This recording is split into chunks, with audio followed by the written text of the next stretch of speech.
many first-timers do we have? Raise your hand if this is your first time. We want to welcome you. We want to clap our hands and shake your hands. This is your family now. Everybody say, welcome home. Last Sunday, I was walking to go to the car, and in the lobby, this guy approached me. I forget what his name was. It was his first time to be here at the feast.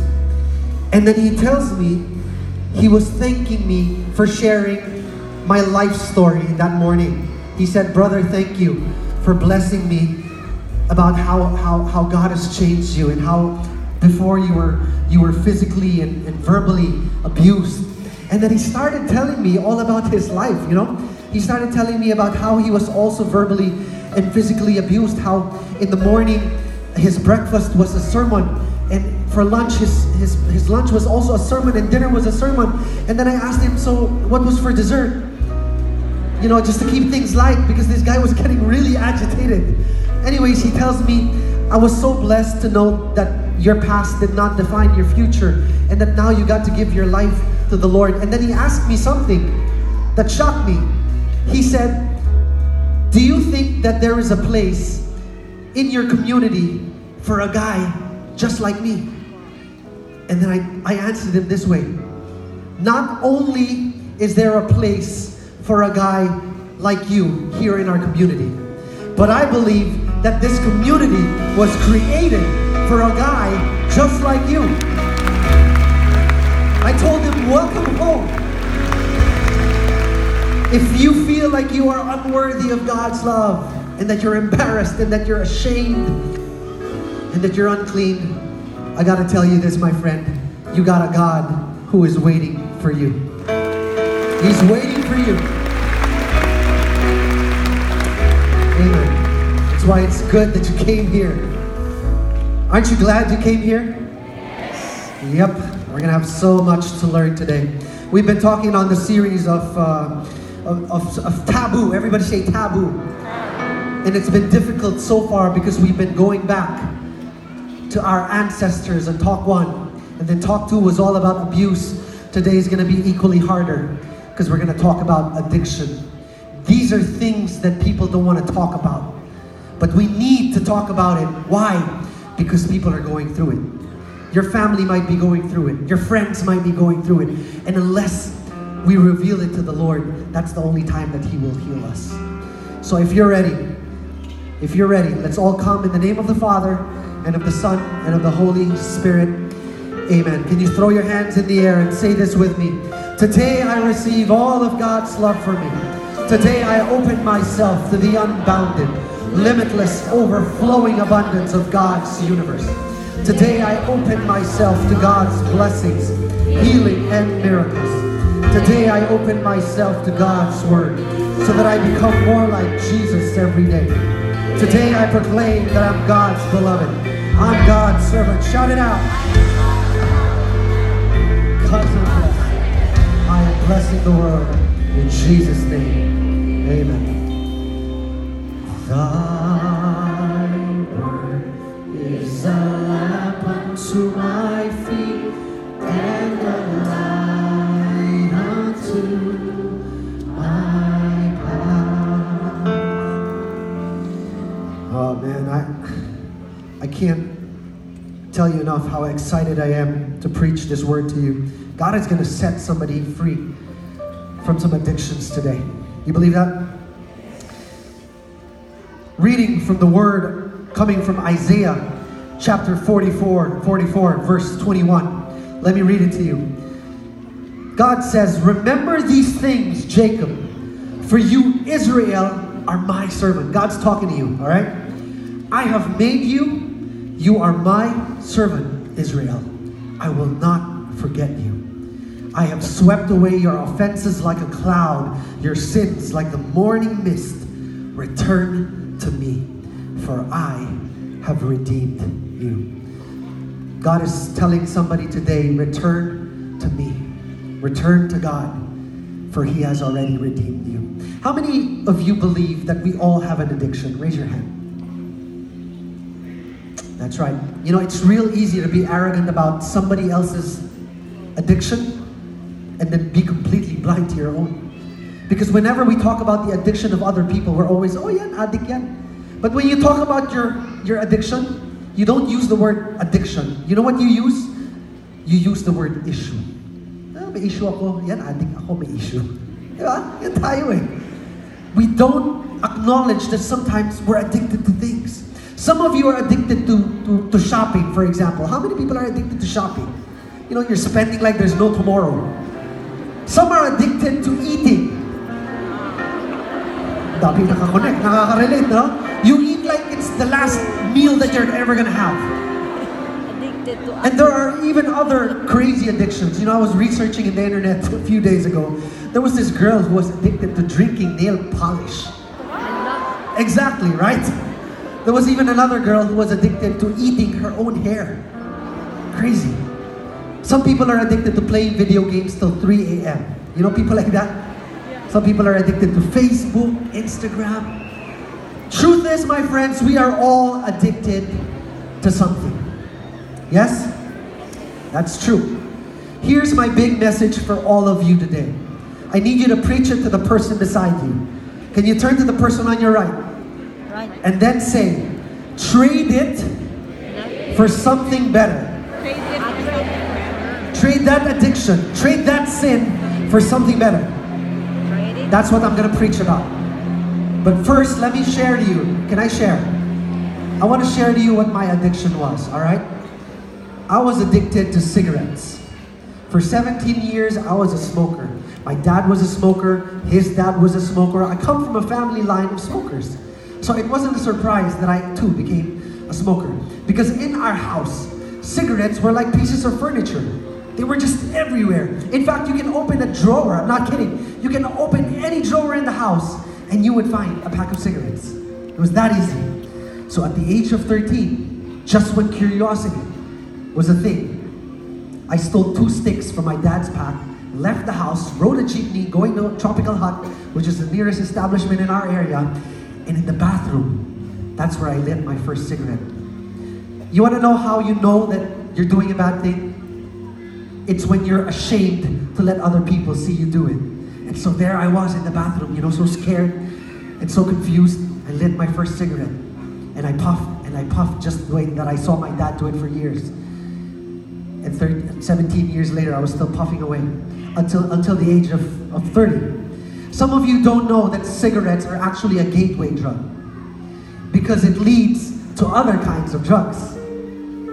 So it wasn't that I was just smoking cigarettes, because sooner I found myself smoking marijuana, and then it became all about drinking Valiums, and then it became all about ecstasy and LSD and acid. Some of you don't even know what I'm talking about. And then it became about ketamine, you know, the horse tranquilizer. I took that.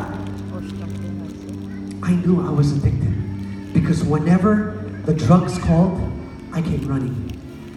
It had complete control over my life. Do you want to know how I was able to recover and quit from my addiction? Yes. Ask me how. A little louder, how? I got a call back. Everybody say call back. A call back means somebody called me back to tell me that I got in the music ministry here at the feast.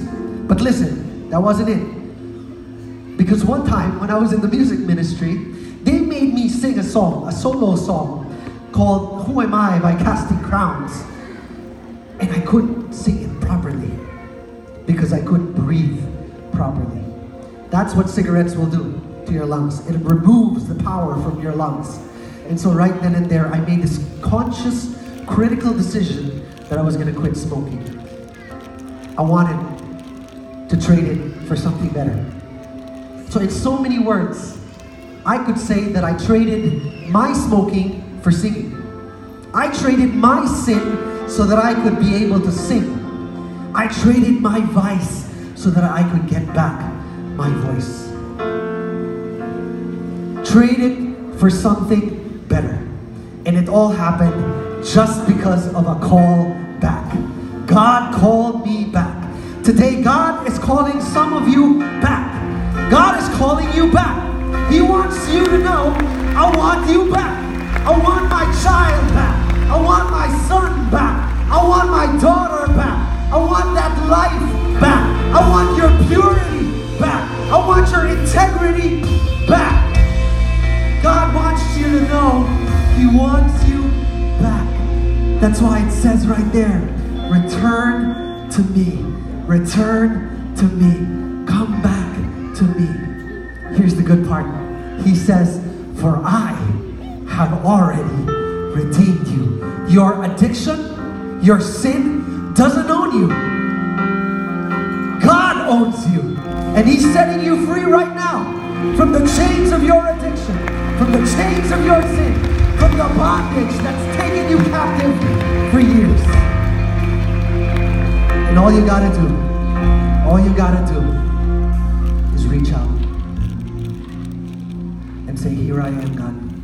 I'm right here. I'm returning back. I'm turning away from my sin. I'm turning away from my addiction. I'm right here. You are the something that's better. You are better. You are better. You are better than my addiction. You are stronger than my addiction. You are holier than my addiction.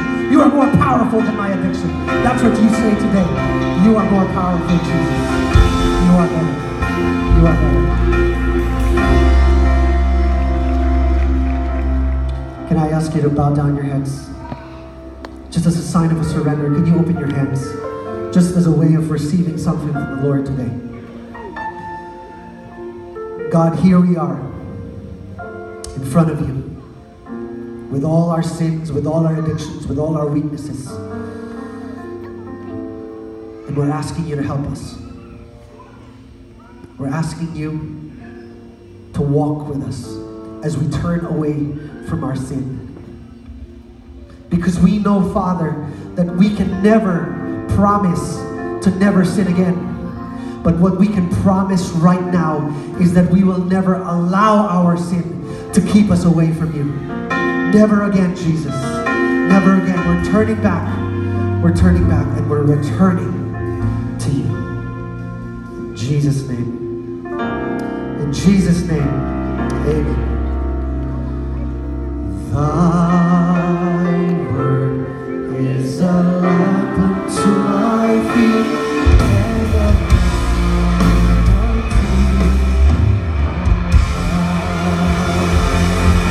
Give the Lord a big hand.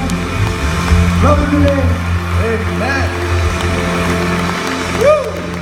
Big hand for Audie. Thank you. Thank you, worship team. Wonderful. Let's be seated, everybody. Touch somebody beside you. Tell that person God will speak to you today. That was a wonderful, powerful word. Oh, it's so good. So good, so good. Everybody say it. Trade it for something better. Trade it for something better. I want you to touch somebody beside you. Just tell that person, trade it. Trade it. Trade it. Oh yeah. Let me tell you a true story. Friend of mine, he loves artwork. He loves antiques. By the way, if your husband loves antiques, you're lucky. When you grow older, your husband will like you. You grow older, you increase in value. But husband, if you love antiques, don't ever tell your wife she's an antique. Just saying. So my friend loves artwork and loves antiques, but he doesn't have money. So what he does is he goes to thrift stores. You know those things? Secondhand stuff, he loves that. One day, he enters a thrift store and he sees a dusty painting on the right away, like the moment he entered. He said, whoop, and then his heart began to palpitate. He knew it was special. He goes to the store owner, how much is the painting? And the owner said 7,000 pesos. He grabs his wallet and he empties it, like he really empties it. And he was able to get 5,000 bucks. And then he opened his empty wallet already. He said, I have nothing anymore. I'll buy it for 5,000. And so the owner shrugged his shoulders and said, oh, go ahead, 5,000. And so my friend grabs the painting, runs, goes to an art expert because he really had a hunch that the painting was extra special. And the art expert, after examining it, says 4 words that floored my friend. The art expert said, "This is an amor solo." And my friend was shaking with his knees and he said, "How much is it?" And the art expert said, 2.5 million. And so, can I give you a background story?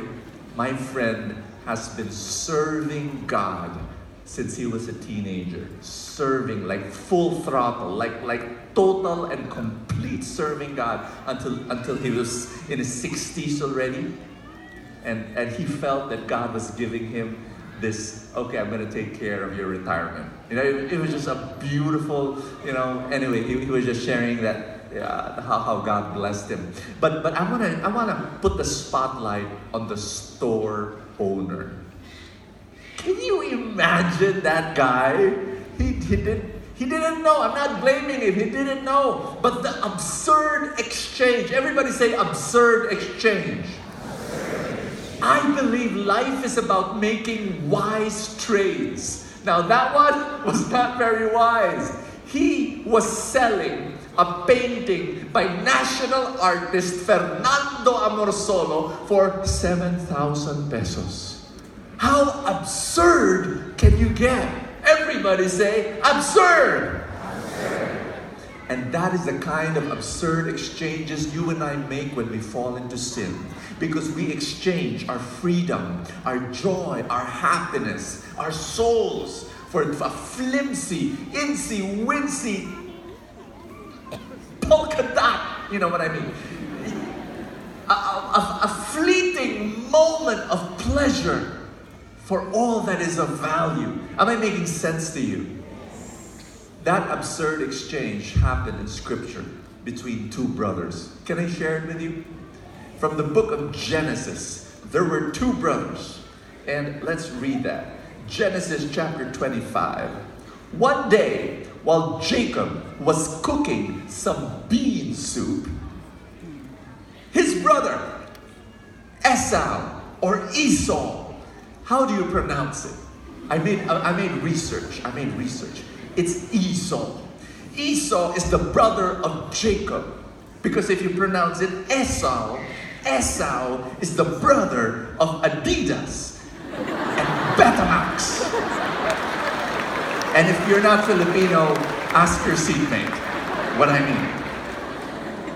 One day while Jacob was cooking some bean soup, Esau came in from hunting. Listen to this. He was hungry and he said to Jacob, "I'm starving. Give me some of that red stuff."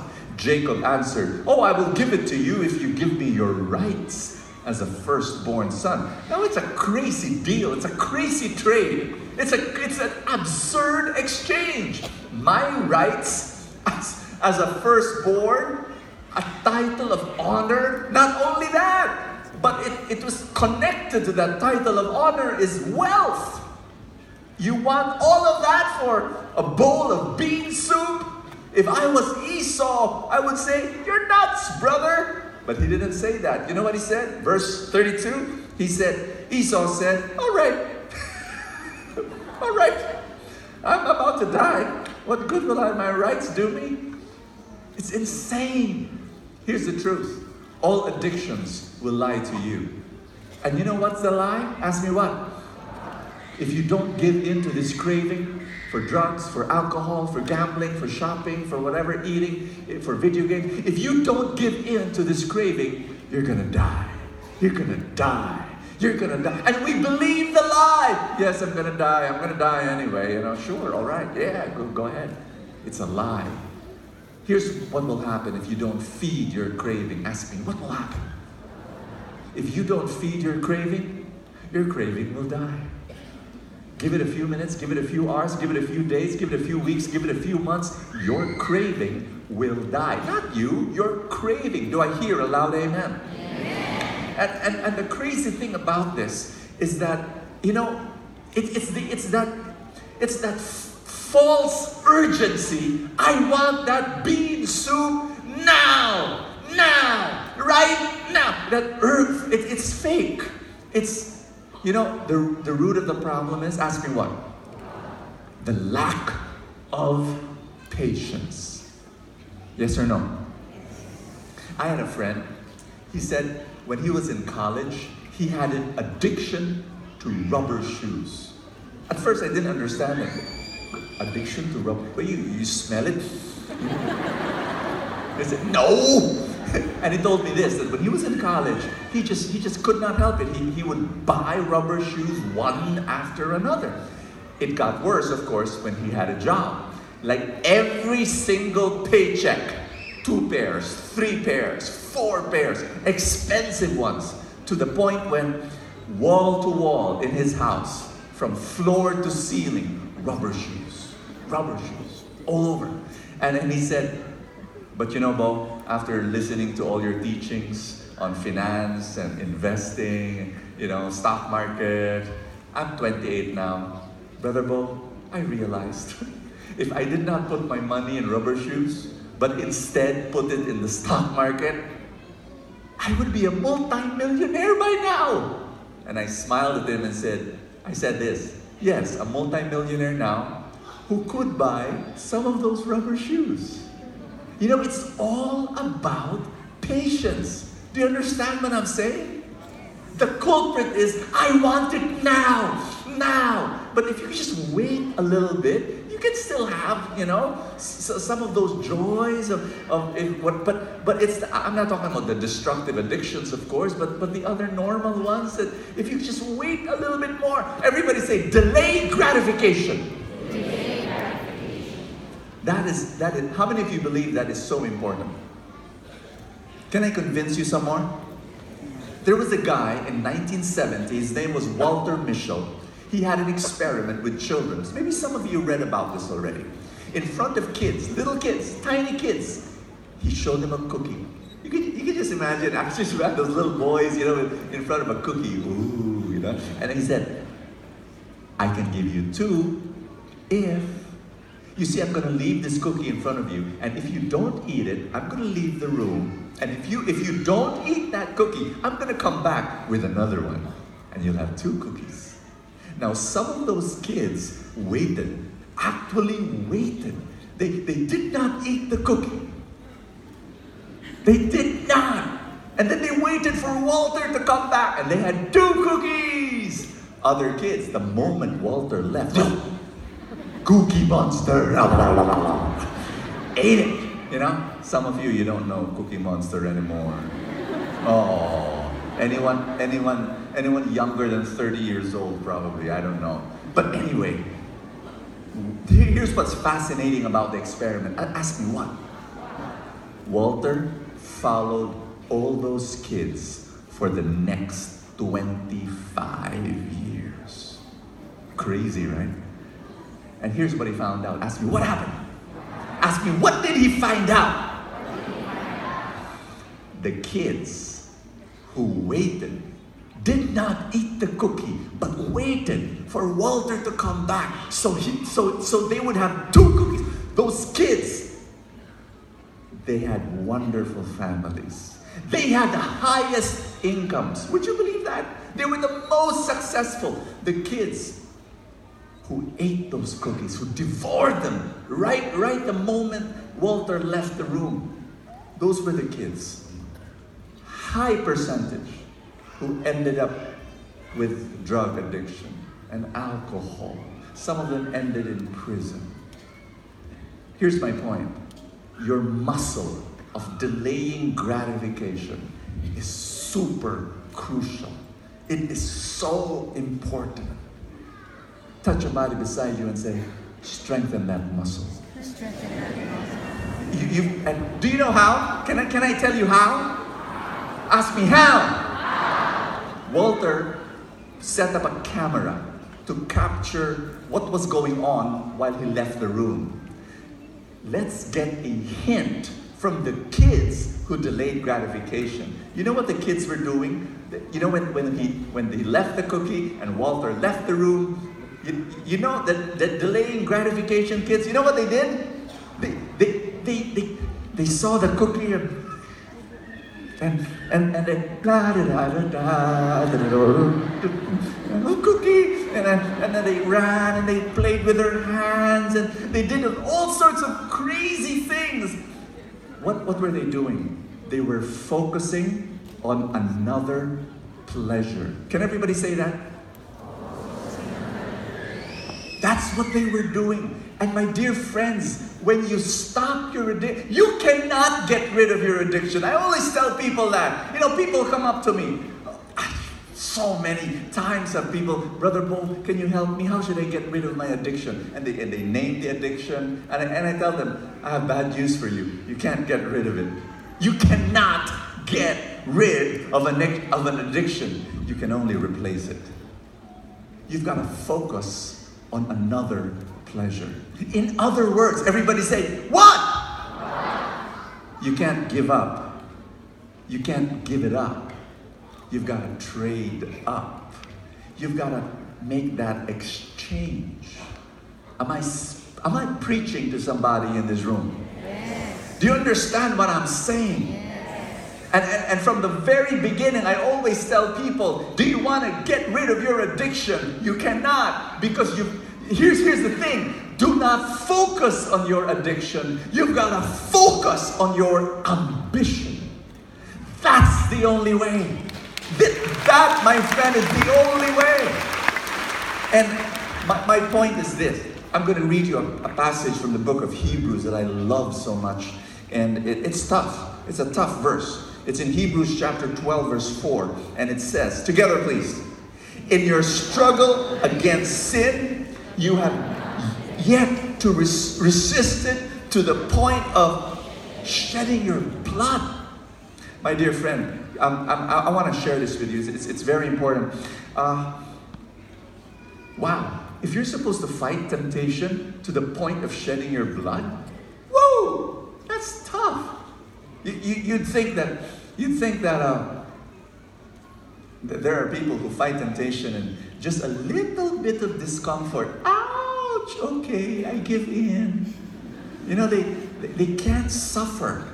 But this verse is saying you need to fight temptation to the point of shedding your blood. Be a kamikaze pilot that when you run out of bullets, use your plane and crash it on the enemy. Die! Do we do that when we fight temptation? No. I'll tell you why we don't do it. Ask me, why? Because when soldiers go to battle and they die in the battlefield, they do it because they have this reason that burns in their hearts. When you fight temptation and you don't even want to suffer too much, that means you have no reason to fight. There's no reason to fight. Which brings me to my story and the story that I've been sharing with you. That when I was addicted for 20 years, to porn, so many religious leaders and teachers would come to me and say, pray more. That's the reason why you're addicted. Just pray more, and you'll be able to avoid it. I tried that. Read the Bible more, go to church more, pray more. I couldn't. And then I realized one thing. And what I'm going to share with you is so big and so powerful and so explosive. You need to embrace this next statement. And it's going to liberate you. Are you ready? Yes. Everybody say, I'm listening. I'm listening. You will only fight temptation to the degree that you love yourself. You will only fight temptation.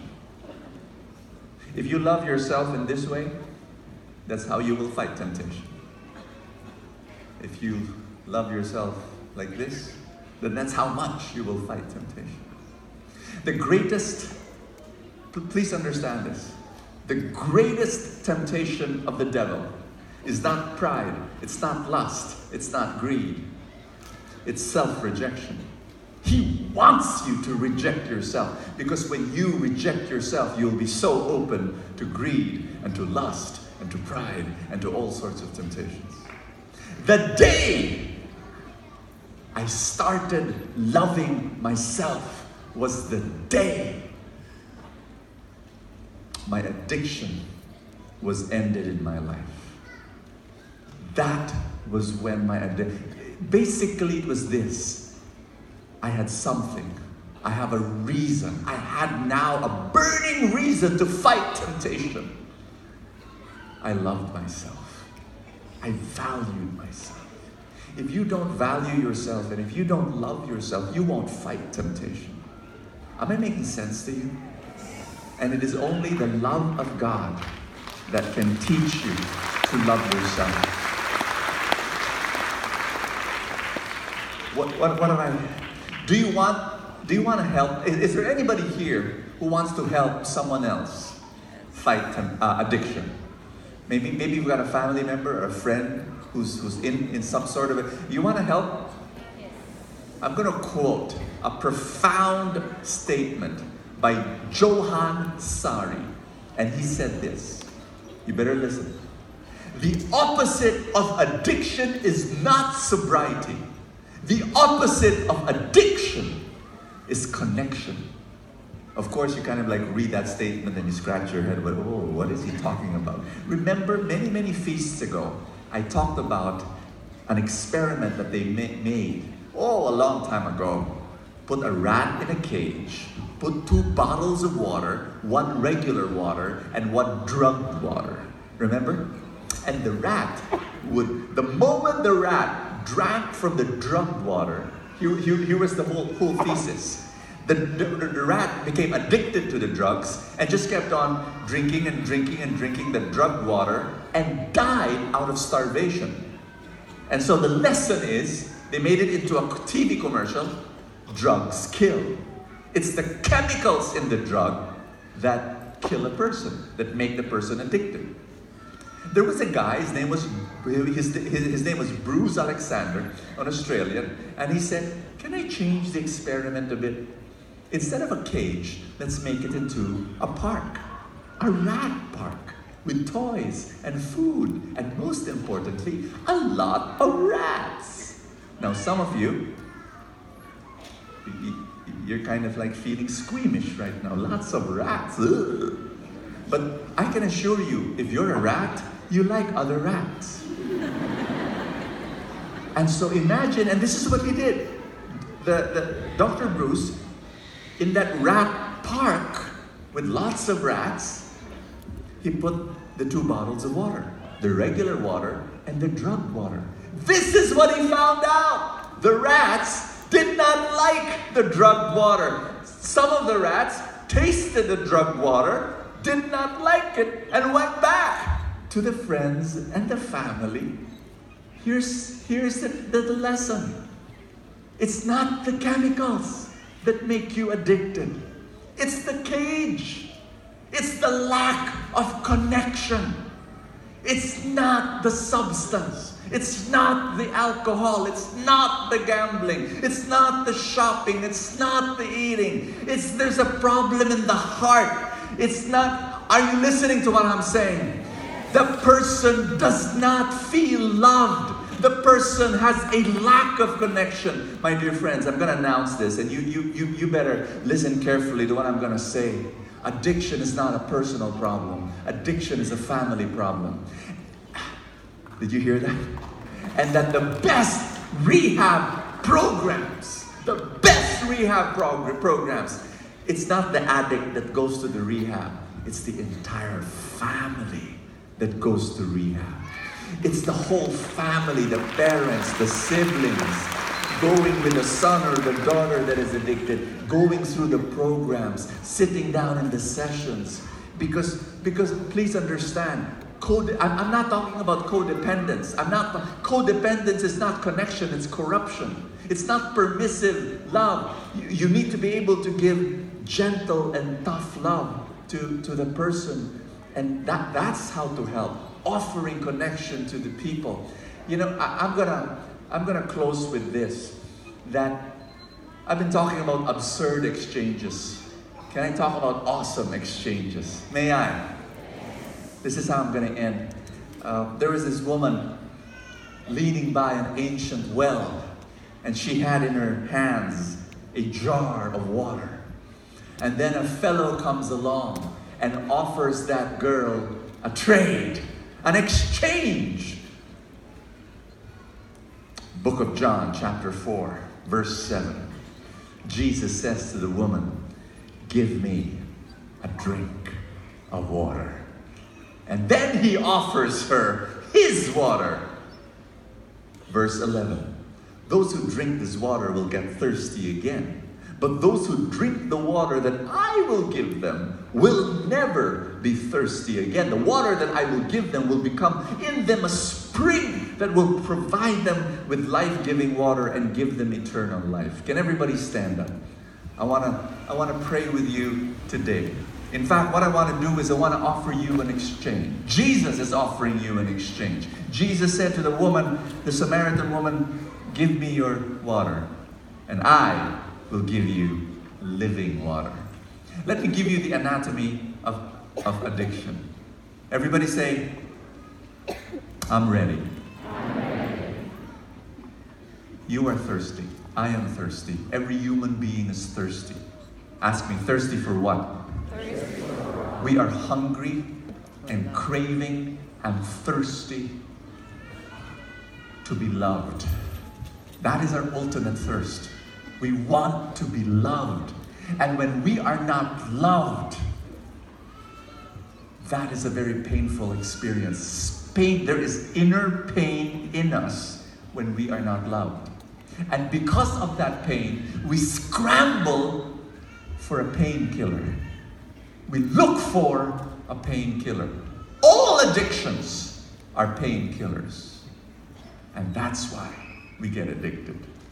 It's the lack of connection. Now listen. Jesus is here. And Jesus was there with that woman, and he was offering her, you drink that water, you'll be thirsty again. And so with all our addictions. You get your painkiller now, and tomorrow you'll need another painkiller, and you need another painkiller. Jesus is saying, can you give me your painkiller? I will give you my power. Give me your addiction. I will give you my abundance. Give me your lies, all the lies. I will give you my love. Give me your water that you'll get thirsty again and you'll get, give me your water. I will give you living water. My love that is eternal. And my love will teach your heart how to love yourself. Because when you love yourself the way I love you, you're going to fight your temptations. Because there's something to fight for. When you value yourself, the only way for you to be free is the eternal love of God that is right here in this room. Are you ready? Are you ready to be healed and to be set free from any addiction in your life? Are you ready for an exchange? God is here in this room. And he's standing in front of you, and he's saying, let's make a trade. You can't give up your addiction on your own. You need to make a trade. You need to focus on another pleasure. You need to focus on my love for you. I have planted a holy ambition in your heart. If you could just lift up your hands, and if you're ready for a miracle, you're standing in a place of miracles. So many miracles have happened in this place. Audie and I, can you imagine, you're two preachers? We were addicts. And look what God did in our lives. We received miracles. And you too can receive a miracle today. Are you willing to make this trade? Everybody pray with me. Jesus, I am giving you now my addiction. Give me your abundance. I am making a trade. I am giving up all my lies. I receive your love.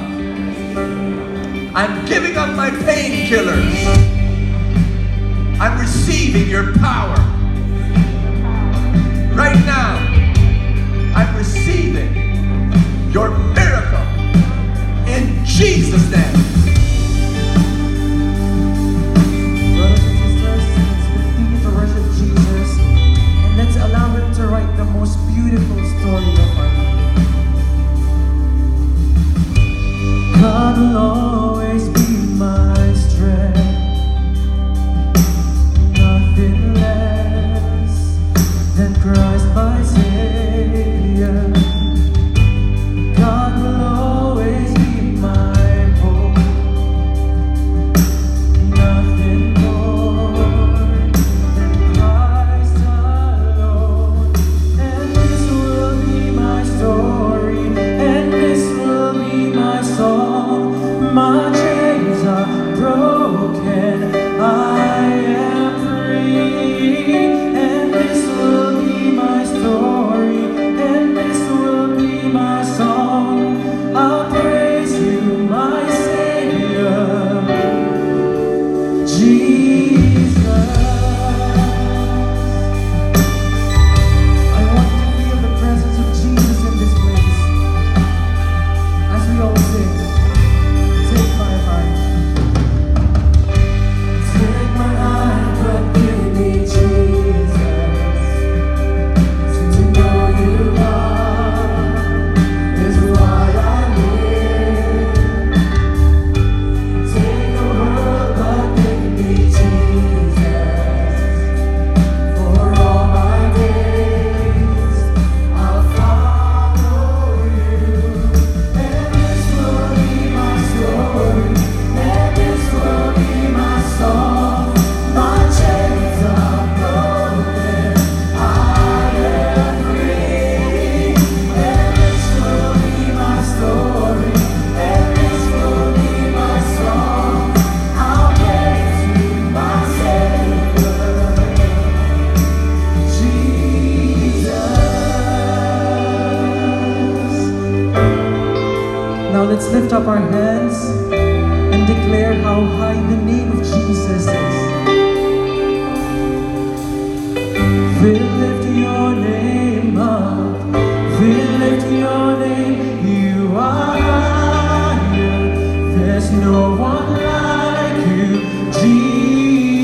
John chapter 4 verse 28, it says, "Then the woman left her water jar."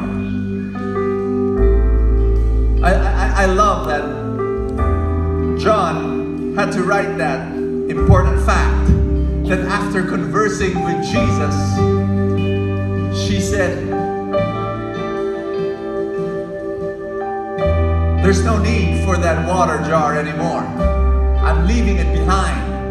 I'm leaving it behind because there is a spring of living water welling up from within me. And that is the love of God." Today, I want you to make that decision. I want you to leave your water jar here.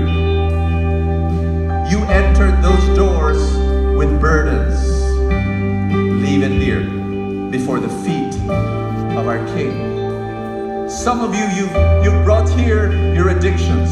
Leave them here. And I want you to leave this place free from the chains and the shackles and the prison bars. We're making a trade. God is saying, let's make a trade. Give me your garbage. I'll give you my gold. Give me your chains. I'll give you my freedom. God is saying, come, give me your burdens. I'll give you my blessing. Come, come. Leave it, leave it. Let's pray together. Everybody say, Jesus, I am free. I leave behind anything in my life that does not belong to you. I declare I am free. I declare I am loved. I declare I am blessed. And I declare my dreams will come true. Amen.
Put your arms around somebody beside you. Just tell that person, congratulations.